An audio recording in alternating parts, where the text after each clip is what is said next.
发现男友的父母竟然不是人，而是鬼。我的左眼拥有一种特殊能力，那就是能看见鬼。我能看见去世的爷爷对我笑着打招呼，也能看见家里书房里吊着的女人。神婆说我这是阴阳眼，但只有一只，而我的右眼却只能看见阳间食物。这天，男友于言带我回家见父母。吃完饭的时候，我主动提出要洗碗，男友妈妈不肯，非要来拿我手里的碗。可他这一抢，洗洁精溅到了我的左眼，我低下头捂住眼睛。于言的爸妈也都慌了。小将，你没事吧？我刚想说没事，可我突然僵住了，因为只有右眼能看见的我突然发现，于言的爸妈都消失了。这代表什么？这代表着他们不是人。一股寒意从后背涌起，而这时候我听见于言爸爸的声音又响起来。小将，你没事吧？厨房里明明空荡荡的，却有清晰的有声音从耳边响起。我努力挤出笑容，没事，就是一点洗洁精。我擦干净左眼睁开，果然我又看见了于言爸妈在我面前，一脸关切地看着我。我假装揉了揉左眼，用右眼单独看了一下，于言爸妈又消失了。我的心彻底沉到谷底。发生什么事了？是于言进来了。小将眼睛进洗洁精了，也不知道碍不碍事。于言闻言赶紧走到我面前，关切问：小将，你没事吧？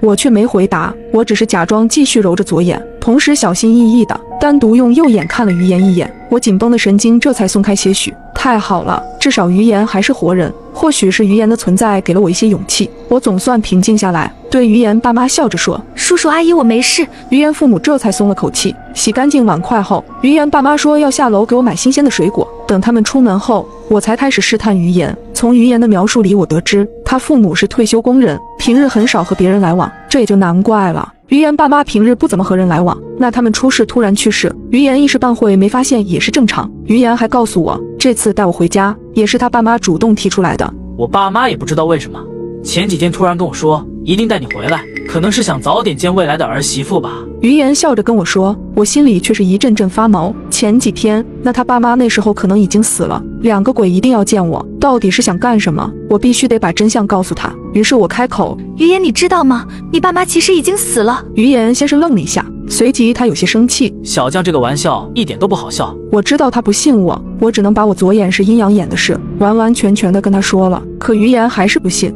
小将，你是不是最近压力太大，需不需要找一个心理医生看看？感情他这是觉得我疯了，我无奈只能开口：你如果真的不信我，不如就试试看。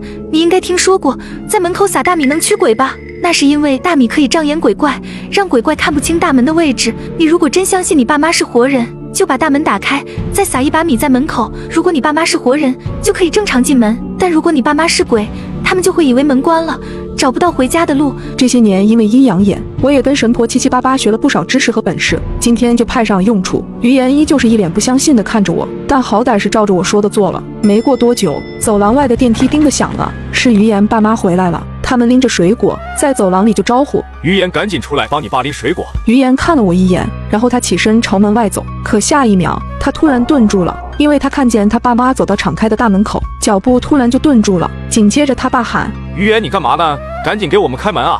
我看见于言的脸色这才白了，因为门明明就开着。于言几乎是颤抖的开口：爸，我们这有点事，你自己进来不行吗？他爸却是语气急起来：我们手里那么多东西呢，怎么开门？你快过来！于言爸爸的声音此时变得有些尖锐，于言的脸色瞬间更白。还好我一把拉住他，我低声道：现在最好不要激怒你爸妈，装作什么都不知道吧。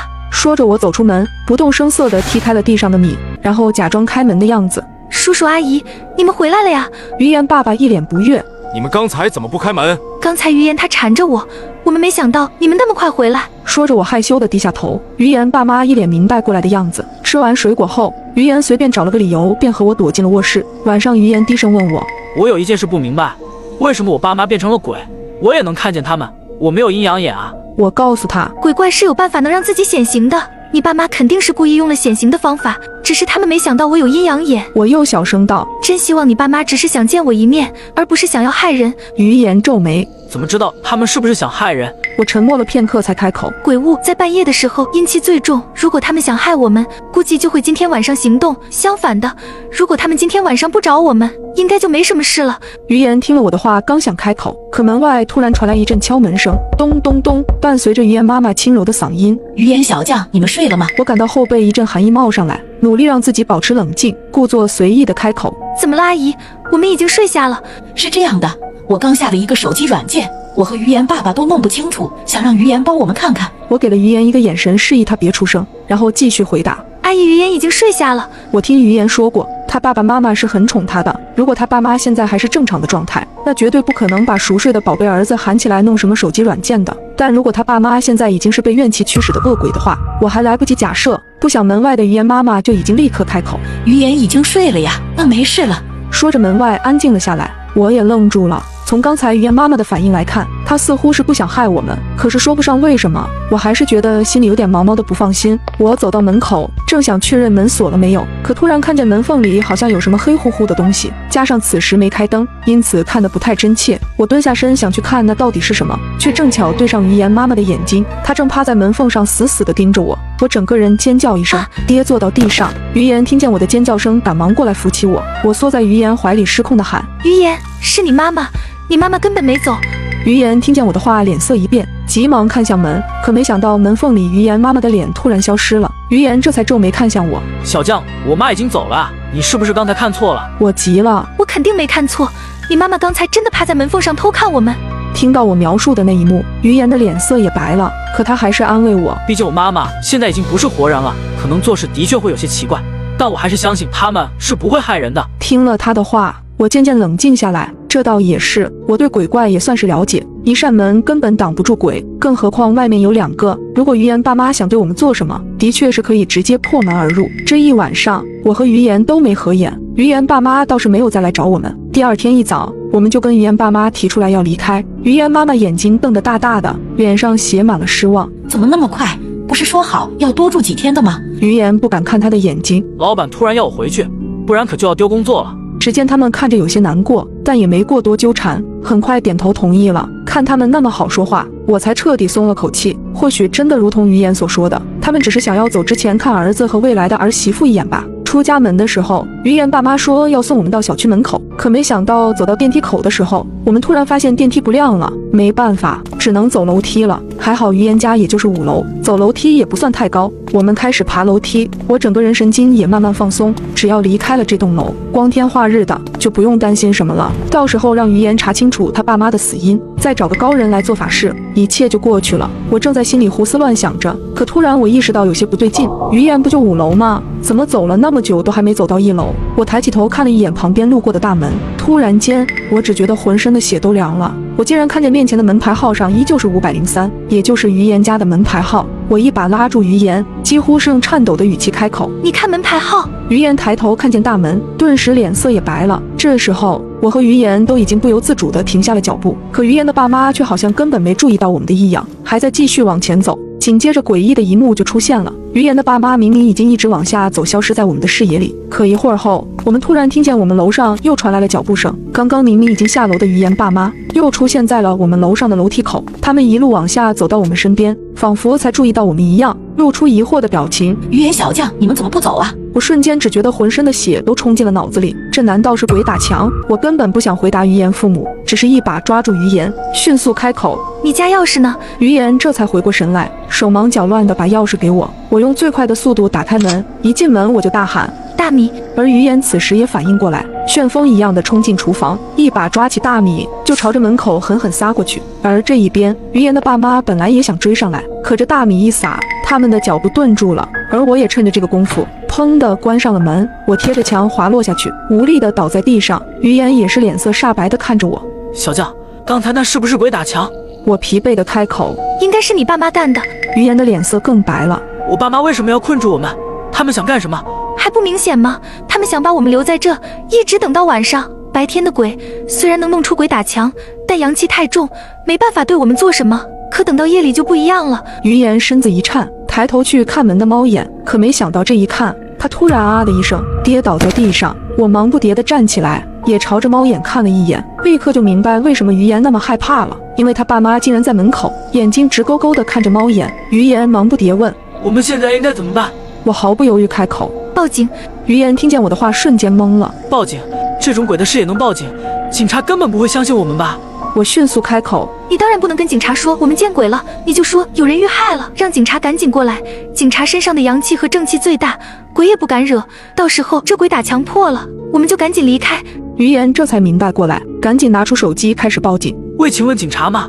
我家里有人死了。是的，麻烦你们过来一下。于言这下总算开窍了。于言打电话的时候，我警惕地看了下猫眼，突然发现于言爸妈不见了。我正思考着，另一边于言就已经挂断了电话。他低声道：别担心小将，我不会让你出事的。时间一分一秒过去，不一会儿我就已经听见警车鸣笛的声音响起。我们两人迅速趴到窗户上向下看，这警察来的也太快了。太好了，我拉着于言的手，轻声说道：警察来了，只要他们上楼，我估计这个鬼打墙就要破了，我们就能下楼了。于言也是明显松了口气的样子，可下一秒他突然脸色一变，大喊：小心小将！我猛地回过头，竟然看见了于言的爸妈，2个50多岁的老人，死死地贴在透明的窗户上。我这一刻终于明白了，为什么刚才于言的爸妈会突然从门口离开了。他们可能是听见于言报警，意识到自己的时间不多了。接着于言爸妈开始用头撞击玻璃，他们似乎感觉不到疼，一下又一下，窗户很快被砸碎。眼看于言爸妈跳进了屋子里，我拉起于言赶紧往外跑。不许走，不准带我儿子离开。于言妈妈尖锐的声音传来，说着她一把抓住了于言，于言则冲我大喊：你快走，我拖住他们。我大喊：可是你不用担心我，把警察带上来，他们是我爸妈，不会有事的。我发疯一样朝楼下跑，终于在1楼门口见到了2名警察。鬼打墙果然破了，在我的带领下，我们再次返回了5楼。这时我发现屋内于言父母早已消失不见，而于言则躺在地上一动不动。我赶忙向警察求助，先救人。于是我们带着于言准备下楼。这一次我们并不是走的楼梯，而是乘坐电梯。看着不断缩小的楼梯数字，我这才松了一口气，心想一切终于恢复正常了。想到这，眼睛不自觉地流下了眼泪。可当我激动地去擦左眼时，我再次呆住了。眼前的2名警察竟然消失了，一股寒意从背后袭来，他们是鬼警察。我顿感大事不妙，电梯突然叮的一声开了，刚走出去我就彻底绝望，我竟依旧还停留在5楼。这时于言爸妈缓缓地走了过来，他们露出阴森的表情。跑呀，怎么不跑了？我惊恐地呼喊：你们到底想干什么？于言爸爸说道：我听于言说了，你的生日正好符合8字纯阴，只要今晚纯阴之日将你杀掉，我们就能继续逗留人间了。原来这就是他们让于言带我来的目的，又知晓了他们为何昨晚没有动手，都是为了等今晚的纯阴之日。我极力地反驳道：你们真没良心，枉费了于言对你们的一片好心。于言妈妈表情变得更阴森了，我们还要好好谢谢这个宝贝儿子呢。说着便伸手冲我袭来。而就在这时，一道光芒闪过，于言爸妈和那2名警察瞬间消失了。迎面走来的是几名身穿制服的人员，我故意捂住左眼看了下，他们还在，是真正的警察到了。事后经过调查，我才了解到于言的爸妈早在3年前就死了，而他们所在的小区也早已废弃，根本没有活人。但于言却始终不知道，甚至还被他爸妈利用了。好在经过抢救，于言也从昏迷中慢慢苏醒过来，一切都过去了。